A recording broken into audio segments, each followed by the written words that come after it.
Harrell, 1941, New Orleans. Let's go back. It's not too terribly long ago. Let's go back to when you were a little boy. What was life like in New Orleans? It was great. Streetcars, going downtown with my mother, going to neighborhood movies. Had my dad take me out to Jefferson Parish one time and showed me the illegal casinos that were there, and snowballs, pool boys. It was a great time. It was a park a block and a half from the house, and it was just everybody, all my uncles and aunts lived within 6, 7, 8 blocks of where we lived, and it was just a great time. What did your dad do for a living? My dad was an accountant, and made a lot of friends, and although he never went to college, my uncles, 2 of whom were doctors and one was a lawyer, often told me that my daddy could talk to princes and my daddy could talk to paupers, and he was well self-educated. Now, was he also born in New Orleans? He was born in New Orleans, and my mother was born in New Orleans. My grandfather on one side was born in New Orleans in 1888, and my grandmother on the other side was born in New Orleans in 1890. Now, tell me about your grandparents. Do you remember them at all? Very, very well. Okay. My mother and father wanted to get married, and it was the middle of the Depression, and they put it off. And my mother's dad went and spoke to him one day and said, look, get married, move in with us, and when things get better, you'll move out. Well, for various reasons, my parents never moved out. And my 2 brothers and I were raised in the same house with my mother's parents. And I can remember having grown uncles living at home. And it was a phenomenal experience just to have such memories of my grandparents and my uncles. It was just great. What did your grandfather do for a living? My grandfather was a merchant. He owned general clothing stores in small towns in Louisiana and Mississippi. And as I knew him, he had retired, or semi-retired, I should say. He had had a coronary in the early 40s, and he had 2 sons that helped run the business in the small towns. One lived in Baton Rouge, and one lived in a town called Amite, Louisiana. And they supervised the 5 stores that were in existence at that time. Now, where was your grandfather originally from? New Orleans. Yeah, my other grandfather and my other grandmother on opposite sides were both born in the part of Lithuania that kept flipping back and forth between Russia and Lithuania. And when did they come to this country? My grandmother came to the United States around 1900, and my other grandfather came to the United States in the late 1800s. Now, did they know each other? No. My mother and father were first cousins. So my mama's daddy and my daddy's mother were brother and sister. So one married a guy who immigrated in the late 1800s. My grandmother, her name was Rachel, and my other grandmother, Carrie, married my grandfather, Elliot. Right. Now, your grandparents, they came over from overseas. Did they ever talk about that experience to you? Very little, next to nothing. I remember asking my grandmother, my mother's mother, who we called Mimi, when I was an adult, I said, you know, how come you and Papa never went back to visit anything? And she said, I left there, never wanted to go back, and still don't want to go back. Yeah, sweet. And I think that was my other grandfather's opinion also. Now, when you were a little kid, what was the one thing that you really did for fun? What was the thing that you looked forward to when you were small?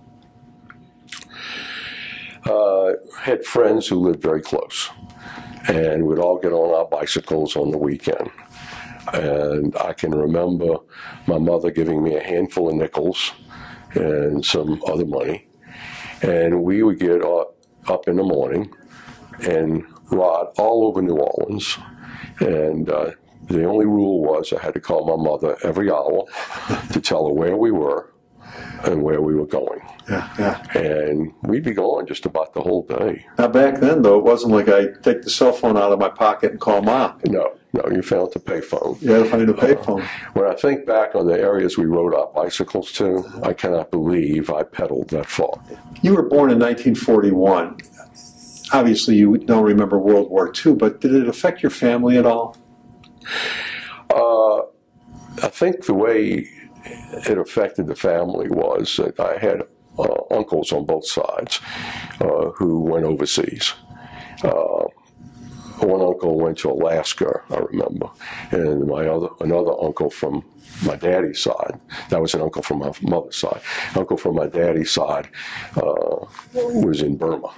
He was an engineer, graduated from LSU, and the story was that, quote, he helped build the Burma Road.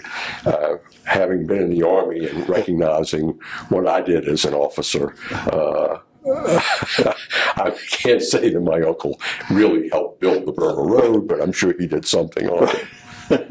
Now, where did you go to high school? Went to high school, a school called Fortier, F-O-R-T-I-E-R, Fortier. And what was high school life like for you? It was a lot of fun. Our high school was the high school where just about most of the Jewish kids went to, and had some very good teachers. There's one teacher, Miss Collins, was my senior English teacher, and I credit her with teaching me enough to get me through college and law school. And on how to write papers, she was just fantastic. Did she ever know that she was an inspiration to you? I'm not sure. I know I did go back once and talk to her. I don't know if she ever really knew that how important she was to my career. Well, after high school now, was it in the service or off to college? After high school, went to Tulane, undergraduate and law school. Went under a combined program where 3 years undergraduate, 3 years law school. I had to go to summer school to take, quote, required courses, required senior courses. And I was able to get a combined, get a degree, both from business administration and from law school. So you knew at an early age then, probably in high school, that you wanted to be an attorney. My daddy wanted me to go to law school, so it would be a great education for any field. I graduated, passed Louisiana bar, got out of the service, came to Texas, took the Texas bar. And I decided that I could not have devoted that much time in preparation to something and not at least have tried it. Right. So I started practicing law, and here it is many years later, and I'm still practicing. What was it that brought you to Dallas? Well, first of all, my wife's from Dallas. Okay. But the main reason I came to Dallas was when I was getting out of the service, I wrote my 5 law school study partners about 5 months before getting out. And I asked them how things were going and if they could help me get a job and so on and so forth. And 3 of them wrote me back and said they were no longer practicing law. And one wrote me back and said that he was practicing law, but the only reason was that his dad was a lawyer and he had a position in his dad's firm. The 5th one wrote me back and said, Harrell, I'd love to help you, but he graduated number 2 in the class. I was not in the top 10%. In fact, I wasn't even in the top 25%. And he said, our firm just hires people who are in the top 5. Forget about top 10%, top 5. And we had adopted our first child while we were in the service. And I started looking as a parent, an obligation I had to my child. and felt that Dallas had a better opportunity for me to take care of obligations to a child. Okay. All right, well, let's go back a little bit. Talk to me about going into the service. When was that? Went in the service in September of 1964. Now, you're out of college, right? I'm out of college, out of law school. Okay. Passed, took the Louisiana bar, had already been notified that I had passed the Louisiana bar. Good. I had an ROTC commission in the Transportation Corps. I went to the Army and asked if I could be changed over to the Judge Advocate. And they said yes, but we would require you to give 5 years of active duty. And ROTC only required 2 years of active duty. So I stayed with the Transportation Corps for 2 years. And this is the Vietnam era. Vietnam was just really warming up. Right. And I had asked to be stationed in either Germany, Italy, or Britain, and I got Germany. Went over there. Marilyn came over about a month and a half after I was there. Maybe a month and a half after I was there. And as the 2 years proceeded, Vietnam kept warming up more and more. And I was very fortunate that I did not get transferred there. Now, what were you doing in Germany? What was your job out there? I worked in a operating transportation group. And our group performed what commercial truckers perform. We moved Army, Navy, and Air Force goods all over Europe. France, Germany, picked up stuff at the docks in Bremerhaven, picked up stuff at Rhein-Main Airport, picked up stuff at other airports, and distributed to various bases around France and Germany. How did the German people take at that time to the U.S. soldiers? The Germans, generally speaking, were very respectful and accepting of U.S. soldiers. They knew what was going on in East Germany, and they knew their lot versus the people in East Germany. Right. It was especially noticeable in Berlin how much the American soldier was liked. Now, you say Marilyn came and joined you. So tell me about when did you meet Marilyn? Obviously, it was before you were in the service. Okay. It was rush week, our sophomore year in college. And I'm kind of still surprised that I never had seen her or met her during our freshman year. And to say it was love at first sight is an understatement. Me for her, I'm not so sure for me. And we dated, got married between my junior and senior year in law school, and went to Virginia for a 9-week, quote, reorientation course, and she came with me there. And then she went home while I went to Germany to look around, and then she came over, like I said, about a month later. And was she okay with moving into to Dallas then, too? When we started getting serious, I told Marilyn that we were getting serious, and I needed her to know that whoever I married, we were going to live in New Orleans. And just before I asked her to marry me, I told her, I said, you know, we're really serious. I want you to know that anybody I marry, we're going to live in New Orleans. And she was acceptable of that. Well, we were in Germany, and I got the letters back from my friends. Even my brother wrote me back and said 2 of his friends, one wasn't practicing law and one was practicing law because of the same thing. He went in with his dad and his older brother, and they made a place for him. So I thought about it. I went to Marilyn. I said, Marilyn, I'm thinking maybe when we go back, we should move to Dallas instead of New Orleans. To which she got very indignant and said, you told me over and over again we're going to live in New Orleans. I accept that. I don't like to be teased. I said, no, I'm serious. She said, you think about it overnight, and you talk to me again tomorrow. So the next day, I spoke to her again, and I said, no, I'm serious, and I gave her the reasons. And needless to say, she was very happy. Yeah. Very, very happy. We come home, 2 brothers and a sister here, her parents are here, she had grandparents here, cousins, etc. So she was very happy. Yeah, yeah. What was the greatest invention you saw in your lifetime? I'm not sure it was in my lifetime, but I would think penicillin and mycin drugs have got to be, if not the greatest, they're definitely up there. Yeah. Health reasons, having 2 uncles who were doctors who lived at home and worked at Charity Hospital during their internship and residency, and hearing stories of what they saw. Yeah. Charity is like Parkland is in Dallas. Right. And or Charity was like Parkland. It's closed now. And hear the stories of the illnesses that they saw. And then my older brother was a doctor, and while I was in law school, he was in medical school and interning, and I would go visit him at Charity. And the things I saw were just mind-boggling on the thing. What was the happiest time in your life? I'd have to say now. Yeah.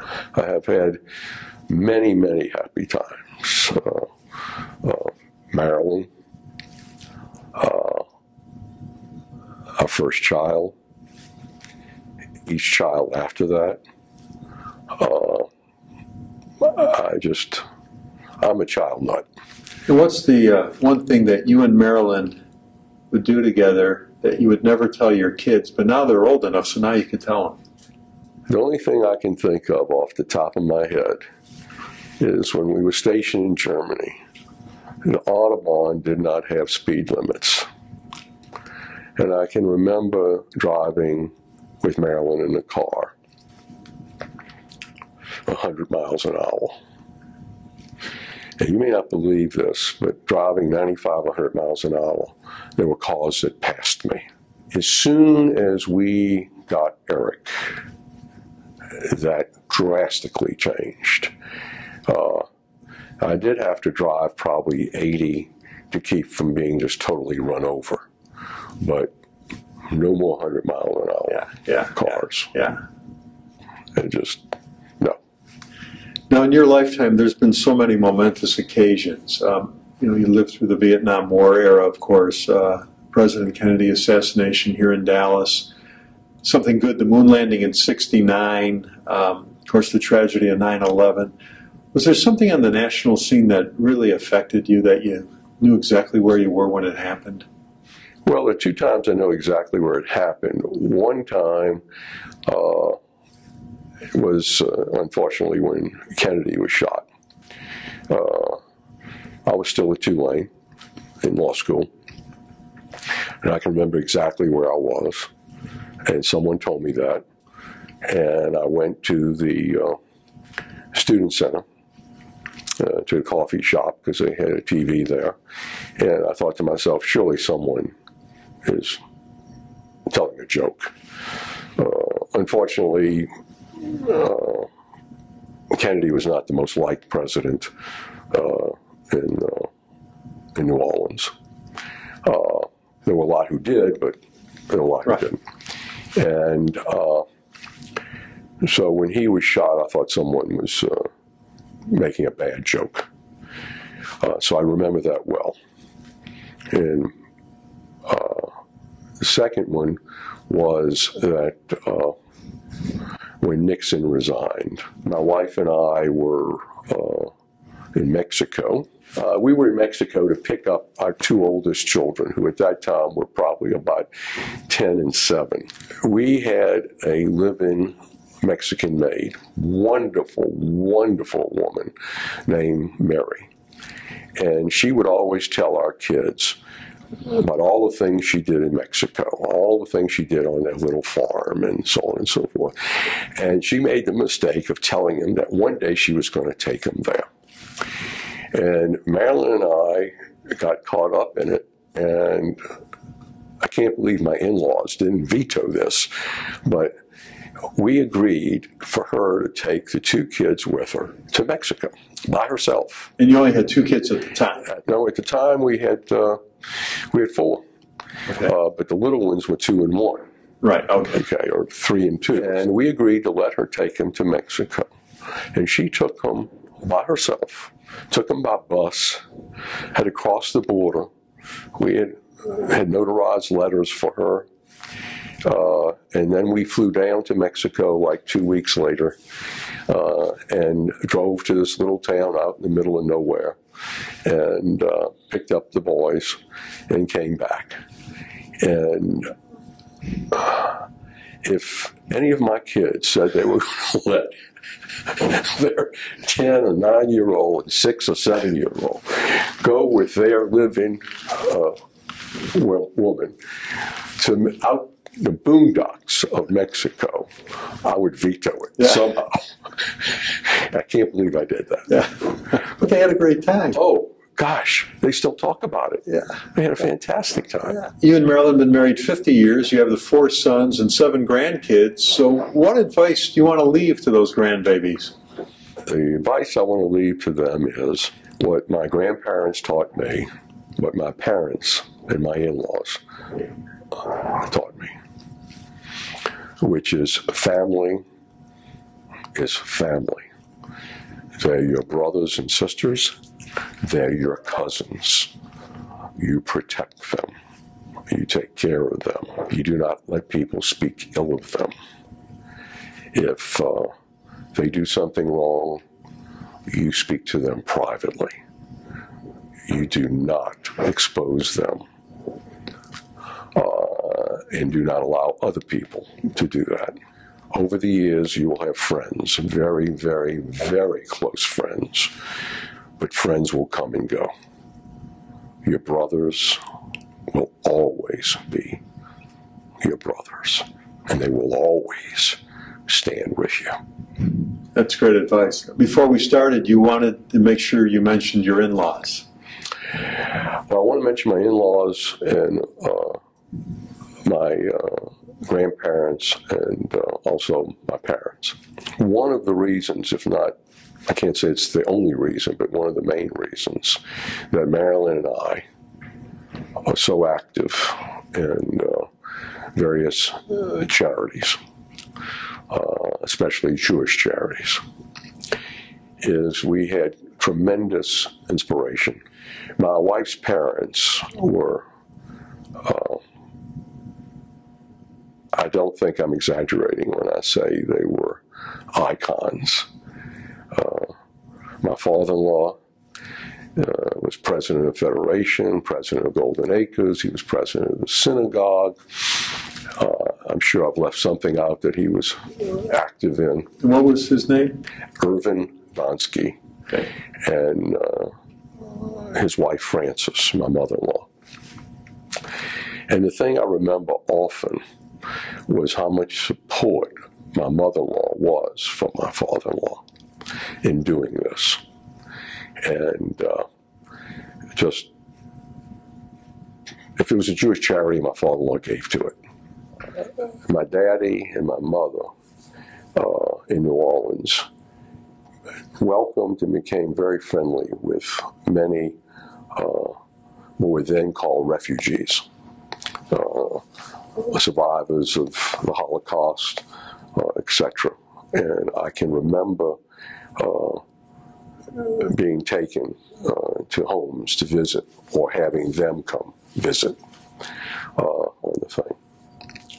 My grandfather, Elliot Finkelstein, the man who was the merchant, 2 things I remember was that in addition to being very charitable, he and a friend of his were responsible for buying arms and getting them shipped to Israel before it became Israel and after it became Israel. And he was friends with a lot of people I can remember being a small child, and some people came over to the house one night, and they met on the porch. And after they left, I asked my mama, what were they here for? And it wasn't until after I was a little older and I asked her again. She says, well, they came because there was a young woman who was visiting from Hungary, a young Jewish girl, was visiting from Hungary. And it was time for her to go back. And the wait list from Hungary was so long that the only way you could stay is if you were exempted from the thing.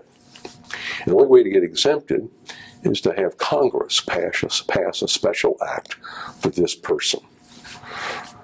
And my grandfather was able to get a congressman from a small town in Louisiana, noted for its anti-Semitism, to put a bill through Congress so that this girl would be exempt and be able to stay in the United States. And I thought to myself, he just had to, I only knew him until I was 10 and he passed away. He just must have really been somebody to be able to get a congressman in an anti-Semitic area of Louisiana to sponsor a bill like that. It inspires my wife and I to do things. Marilyn and I were fortunate enough when I was in the service to go to Israel in 1965. And I can remember, and Marilyn remembers well, standing and looking at the wall. Now, not the religious wall, but the wall around the city. And seeing Jordanian machine gun emplacements, seeing barbed wire, seeing spots that we were told were mined. And then to come back years later and see such a vibrant area where the minefield was and no Jordanian gun emplacements, it's a miracle. And I'm old enough and young enough to remember Israel's formation, Israel's war in '67, and the difference I saw in the American public that allowed Jews to stand taller. You did a great job, man. Thanks for doing this. Well, thank you for having me.